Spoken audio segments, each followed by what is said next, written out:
The dictionary defines this as conforming to a standard, typical, expected, average. Well, my SAT scores were average, but what really is average? What is the standard? I have brown hair, brown eyes. I come from parents who grew up on different sides of the tracks. Literally. Dad worked 2 jobs and went to school full time, showed all that he could be more than the standard. He proved he was not average. Mom stepped out of the mold that she had placed herself in, broke the chain of smoke that she was leaving behind with each puff. My mother is a fierce conqueror, battling the wars that came to our doorstep. Even though she has only an accounting degree and at times she does not feel free, she shows me that life is meant to be lived, felt. We joke of all the tears Mom sheds. Mother is crying again, but I envy her freeness, this tear-stricken face that she is able to truly live through. She is average, but not at the same time. I have not been able to cry for a long while. And when I say cry, I mean howl, sob, bawling as I yell up to my father. But as I lay in bed at night and pray for forgiveness for the skin that is no longer mine, I am unable to shed a tear for the crimes I have committed against my own body. And as I feel as though I am unworthy, I long for someone to understand all the pain that clinks around in my head. It rubs against my skull, not like a hand petting a dog, but like your fingers grazing over a pile of tacks that you were not aware would end up cutting you so bad. I am restless each night as I lay in my bed. All the actions I let people commit against me because I was longing to fit in. But what is fitting in if you cannot stand the feeling of your own skin? Not a solitary earthly thing can wash this away. No amount of bubble baths, Epsom salt, and soaking until my fingers are so wrinkly as if they are hills on a graveside where different parts of me have been laid to rest. I have given away pieces of myself to every man that I thought would be Mr. Right.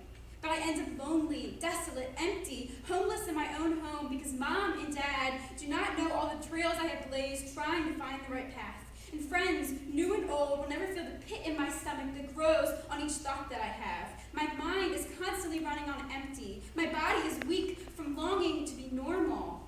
I have always said, one thing I am best at is worrying. I walk a few steps and wham, they hit me in the face like the cold breeze that engulfs you as you walk into the grocery store.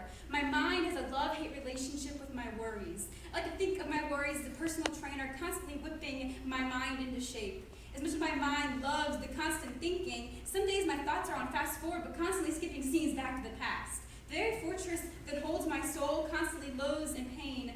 Migraines are my body's way of warning me. Beware, today your mind is training for a marathon. Better stay in a dark, nothing could possibly plague you place. But no matter where I go, my thoughts will always roam. My bag of bones, weary from this reflective, irrational realization, my decisions have left me irrevocably numb. The only feeling that I feel is anger and is against my own. So dumb. I yell at the reflection in the mirror. How could you say something like that? They will never want to talk to you again. I am constantly analyzing all that I do, never feeling adequate, tearing apart my layers. With the weapon of words, my thoughts are the bullets constantly being hurled at myself. In order to silence the sound of the gun repeatedly going off in my mind, I have filled my time with this strive to feel alive, because being alive is normal, right? So I fill my nights and mornings with words from Mr. Far From Right, and give in to whatever he may want, because to be wanted is love, and to be loved is my purpose in life.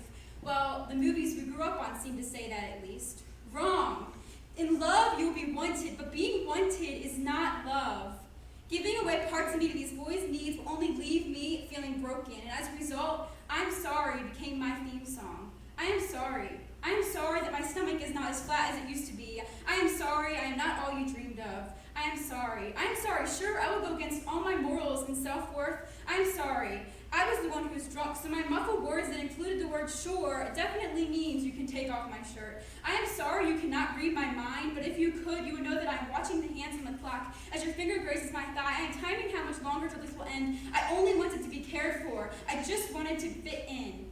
But giving into what others want from me is far from what I ever wanted to be. So back to the definition of normal, in which we conform to a standard.